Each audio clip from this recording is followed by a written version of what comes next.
एक बार की बात है, गौतम बुद्ध अपने शिष्यों को जिंदगी से जुड़ी अच्छी बुरी चीजों का ज्ञान दे रहे थे। सभी शिष्य उनकी बातों को बहुत ध्यान से सुन रहे थे। उन सभी में एक शिष्य ऐसा था जिसे प्रश्न पूछने की बहुत आदत थी। वो उठकर गौतम बुद्ध के पास गया और उनसे बोला, आप हमें जिंदगी के बारे में जो कुछ सिखा रहे हैं उस सबका क्या फायदा, क्योंकि हम में से बहुत से बच्चों को ये भी नहीं पता कि हमारे जीवन का मूल्य क्या है और ये जीवन हमारे लिए इतना कीमती है। पहले आप हमें ये बताएं कि इस जीवन का मूल्य क्या है। अपने शिष्य की बात सुनकर गौतम बुद्ध अपने कक्ष में गए और एक चमकता हुआ पत्थर का टुकड़ा लेकर आए। वो टुकड़ा उन्होंने अपने शिष्यों को दिया और बोले, मैं तुम्हें इस जीवन का मूल्य तब बताऊंगा जब तुम इस पत्थर का सही मूल्य पता लगा कर आओगे। साथ ही ये ध्यान रखना, तुम्हें ये पत्थर का टुकड़ा किसी को बेचना नहीं है। गौतम बुद्ध की बात मानकर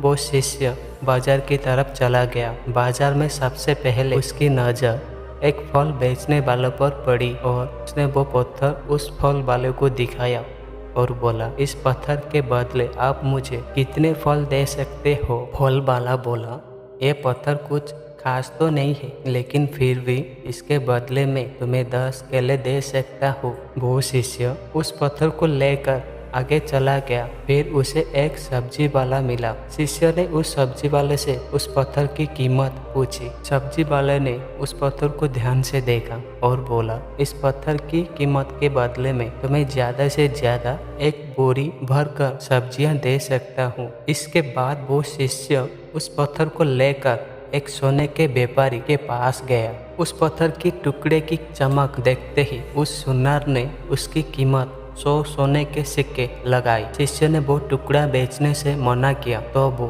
सुनार उसके बदले 2 सोने के सिक्के देने को भी राजी हो गया, लेकिन शिष्य ने वो पत्थर नहीं बेचा। इसके बाद वो शिष्य एक हीरे के व्यापारी के पास गया और उनके सामने उसने वो पत्थर के टुकड़े को रख दिया। उस पत्थर को देखते ही हीरे के व्यापारी ने एक साफ कपड़ा बिछाया, उस पत्थर को उसके ऊपर रखा, फिर उसकी परिक्रमा की और हाथ जोड़कर उस पत्थर को कपड़े में लपटते हुए बोला, तुम जिसे मामूली पत्थर समझकर उसकी कीमत पूछते हो, असल में ये एक बेशकीमती रूबी है। ऐसा रूबी हर किसी को नहीं मिलता। मैं अगर अपना सब कुछ बेच भी दूं तो भी इसकी कीमत नहीं चुका सकता। उस व्यापारी की बात सुनकर वो शिष्य हैरान हो गया। वो दौड़ा सीधा बुद्ध के पास आया और उन्हें उसने जो कुछ भी बाजार में हुआ वो सब बताया। उसकी अचरज भरी बातें सुनकर गौतम बुद्ध बोले, तुम्हारे सवाल का जवाब इस रूबी की कीमत में ही छिपा है। हमारा जीवन भी एक रूबी है। रूबी की तरह ये भी